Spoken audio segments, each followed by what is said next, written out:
대형 평수보다는 중소형 아파트들이 지금 강세인 거는 확실하고요. 그동안 지가 상승도 소형 평수 위주로 많이 올라갔습니다. 그리고 지금 수도권과 지방은 거의 하락세로 돌아섰고요.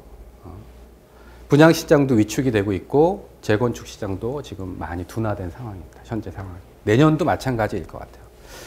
개인적으로는 뭐 어떤 전문가들은 내년에 서울시 집값이 2.3%, 뭐 3% 정도 상승할 거다라고 이야기들도 많이 하고, 또 어떤 전문가들은 떨어질 거다라고 얘기를 하는데, 전체적인 부동산 큰 틀에서 보면 이제 보합세가 아니라 하락기로 접어든 그런 지금 모양새입니다. 내년도 녹록치 않을 것 같아요. 그래서 여러분들이 이제 투자를 하실 때는 신중하게 추가 상승 여력이 있는 지역을 잘 골라서 미래 가치가 있는 입지가 좋은 지역에 투자를 하셔야만 된다라고 말씀을 드리고요. 결국은 지금 정부에서 이런 부동산 억제 정책을 피면서 투자 심리가 위축이 될 수뿐이 없는 거고, 집값이 오르려면 여러분들 실수요자가 많이 사는 것보다는 어떤 개인 투자자들이 집을 많이 사고 그 집을 사서 임대를 놓고 그런 임대 사업자들이 많이 늘어나야 집값이 상승이 되고요. 실수요자들이 집을 사서 이렇게 하는 거는 매매를 많이 하지 않기 때문에 이게 올라가는 게 한계가 있어요. 그래서 결국은 정부에서도 이런 억제 정책을 피는 이유는 다주택자들이 집을 사서 장난을 그만 쳐라. 지금은 니네들 때문에 집값이 올라가고 있다. 그러니 이제는 좀 쉬어가라. 이런 의미라고 받아들이면 될 것 같아요. 그러면 여러분들 중에서는 내가 집이 필요한데 이 집을 언제 사야 되느냐 이렇게 물어보시는 분이 있어요. 언제 사야 될까요? 집은.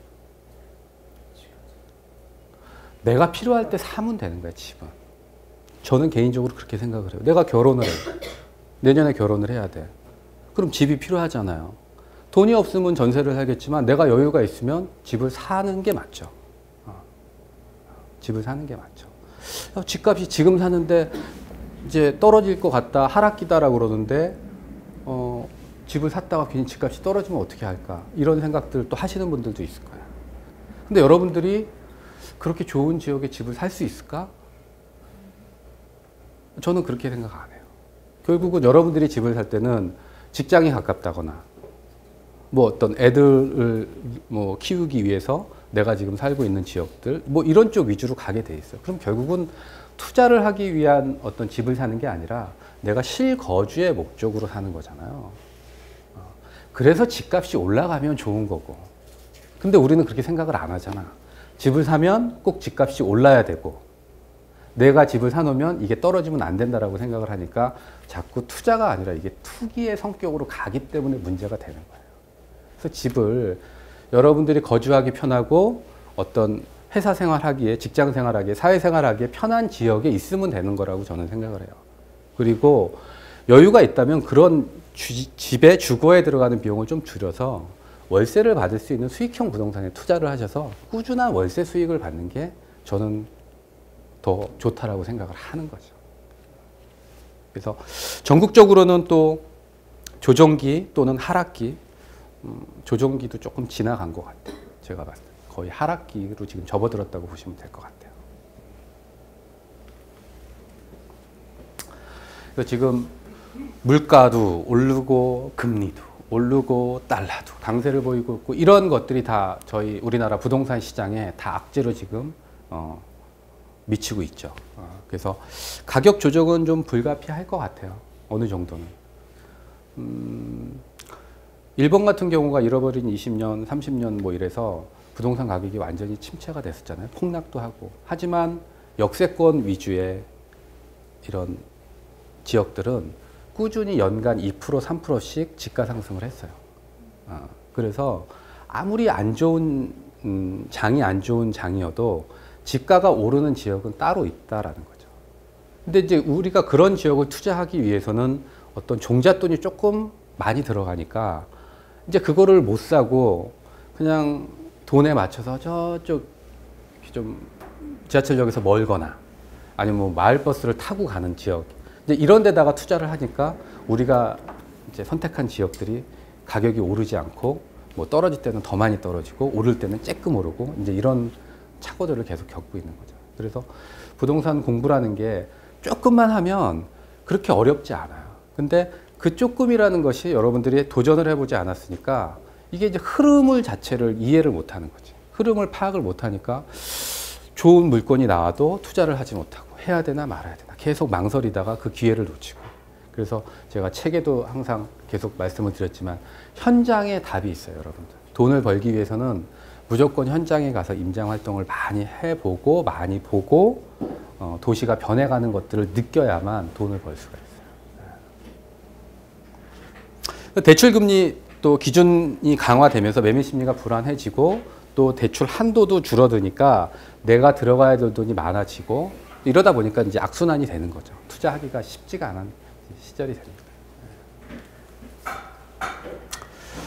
뭐 이럴 때일수록 저는 실거주와 투자를 좀 분리하라라고 말씀을 좀 드리고 싶어요. 여러분들이 집 한 채가 내 전 재산인데 이 집에다가 거의 뭐 몰빵을 하고 계셔. 보통 뭐 3억짜리, 5억짜리, 7억짜리 집에 대출도 일부 활용도 하는 경우도 있고, 예를 들어서 내가 7억짜리 집인데 이 7억짜리 집을 전세로 살면 한 목돈 1억 5천이나 2억 정도면 전세자금 대출 받아서 대출이 없다고 가정을 했을 때 5억 정도를 내가 활용을 할 수가 있는 거예요. 그럼 전세자금 대출 2억 받으면 한 60만 원 정도 낼래나 월 이자? 그럼 내가 그 5억 가지고 연 10%짜리 투자하면 한 달에 500만 원씩 월세를 받을 수가 있어요. 그럼 500 받아서 60만 원 내고도 나는 440만 원의 월세 수익이 나오는데 연 따지면 거의 5천만 원 정도 되잖아요. 근데 많은 분들이 집에 투자한다고 생각을 하시고 그 비싼 집에 그냥 살아. 혹시 집 대출 없이 사시는 분 계신가요, 지금? 없어? 아무도 안 계셔. 그 이상한 분이지. 대출 없이 집에 한다고. 자, 그래서 실거주와 투자 좀 분리해서 실거주는 조금 저렴한 비용, 목돈이 들어가지 않는, 여기서 얘기하는 거는 목돈이 좀 덜 들어가는 걸 선택을 하시고요. 이게 전세가 됐던 월세가 됐던 나머지 차액을 가지고 내가 투자를 해서 월세 수익을 받는다고 치면 그 월세 수익을 가지고 어떤 집에 대한 월세나 집에 대한 전세 금액을 전세에 대한 이자를 내고도 내가 분명히 나오는 수익이 지금 훨씬 커요. 여러분들 잘 몰라서 그렇지. 그런 부분들에 대한 이야기고요. 선택을 해야 돼. 수익형 부동산에 투자를 할 건지 차익형 부동산에 투자를 할 건지. 이런 상승기 때는 차익형 부동산도 괜찮아요. 사놓으면 가격이 오르지만. 근데 지금은 그런 시절이 아니잖아요. 지금은 뭐 10%짜리 수익률 나오는 게 쉽지가 않은 상황이에요. 지금 상황. 그래서 저는 수익형 부동산으로 투자를 하라고 여러분들한테 말씀을 좀 드리고 싶네요.